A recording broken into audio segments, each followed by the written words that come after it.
Hi everybody, it's time for another J9’s Patio Chat check-in. We are at 3:35. So, like I said last night, 30 days from today, 30 days, it will be a full year that I've been doing the patio chats. Oh, I can't believe it. Anyway, I am preparing. It's not, the preparation isn't going as planned, but anyway, you know what? It will be what it'll be, and it might not be anything huge. I mean, I'd love for it to be something special and different because it's my 365th. It's 1 year of patio chats, but at the same time, I'm not going to put too much pressure on myself, so we'll see what happens. So stay tuned on that one. I actually don't have any birthdays today, and I looked around to see if anybody else I knew had birthdays of people I might know through them. I didn't have any. I definitely have a few for tomorrow, but I don't have any for today. So my day started early, like I was saying yesterday. The Liverpool club was hosting today a game at 8:30 at Dirty Nelly's. So not being an early bird, I wasn't keen on getting up early, but the Liverpool club today generously paid for 10 breakfasts. So the first 10 people that were there got breakfast free. And I couldn't believe it. In the end, I had a poor sleep. I've been having a few nights of bad sleeps. Anyway, I decided, you know what? I'm going to just leave at 8 or a little after 8. The game started at 8:30. I thought they open up the bar especially for us for the game. And so it's not like you'd be getting in super early anyway. So I wasn't sure what time people would try to get there. I'm guessing around 8. I think Robin told me she got there around 8. Anyway, all that to say, I thought, you know what? I'm just going to get up at 8 and I'm going to walk there. I ended up being number 10. So I did get a free breakfast and that was lovely. The game wasn't great. Liverpool is definitely not having its best time right now. There's been various things going on. And as many of the long-standing Liverpool fans have told me, this is certainly years that we've gone through before, times that we've gone through before. Now, it's not been years, but times that we've gone through before. When I started watching Liverpool, they were winning all the time. And it was a very long time. Like I'm talking probably almost a year, maybe even more, before I had seen them lose a game at all. So just very different for me, different experience. But anyway, I'm getting to know more about the team and the players, of course, as time goes on. I mean, it's been a few years now, but really getting just more information. And I think most people know hockey is really my big sport beyond soccer. Well, hockey's always been the sport that I follow the most, and I would never ever change a team. So that's not something I would ever consider, and I'll never give up on a team either. So that's certainly not going to happen. But the game wasn't, super great, so a lot of people were feeling a bit down after the game. I decided, because I was already up and I knew if I just came home I'd probably be a bit mopey, I decided to go out for a walk, and I ended up doing almost 9.5K. Just under 9.5K in fact. So it was really beautiful. It was quite cold, but it was really sunny. So it was nice to see the sun out, and it was nice to get some fresh air. I spent the rest of the day pretty quiet, pretty lazy. Just been watching some Netflix, and that's pretty much been my day. I wore the shirt as I said I would, so you can see sex, drugs, and harm reduction. And it is from Newfoundland. Like I said, my friend Pam gave it to me.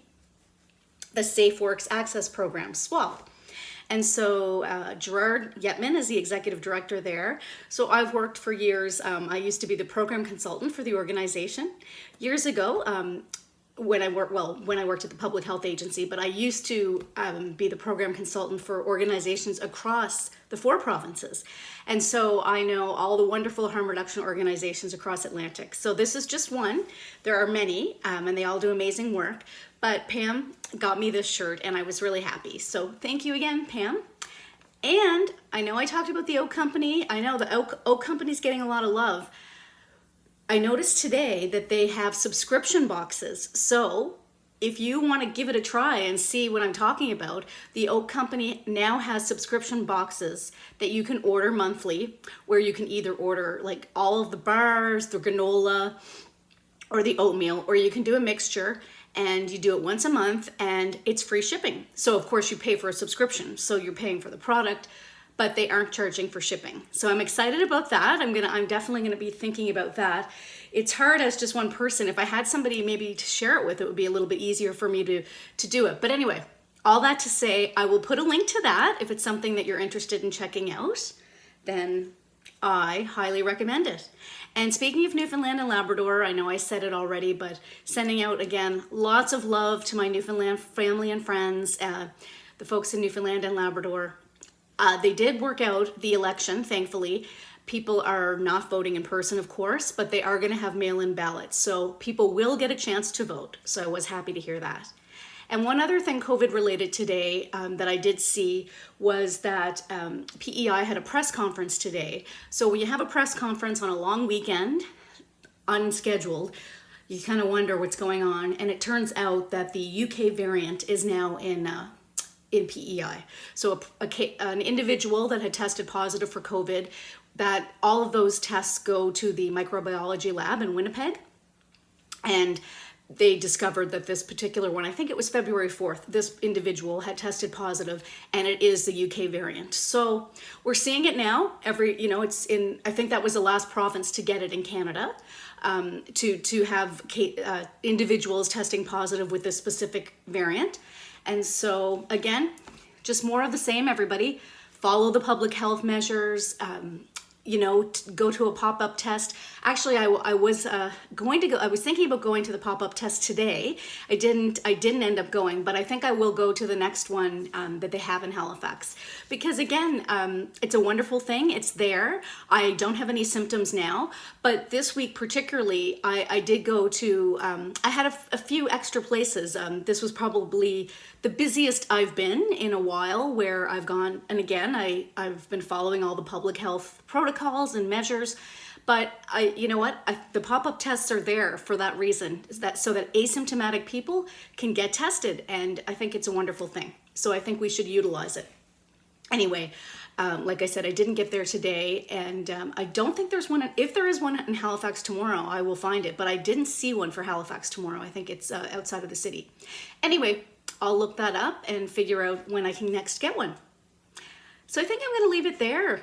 I hope you're all having a wonderful Saturday evening, and I'm getting excited, even though it's not quite planned yet, to have a year of J9. I'm going to do a 365th episode. It's just, it's crazy. Anyway, I am excited about it, and I am proud. So I hope you all had, like I said, a great Saturday. Tomorrow is Love Day, which I will talk about tomorrow. So take good care of yourselves. Take good care of others. I'll see you tomorrow. Bye.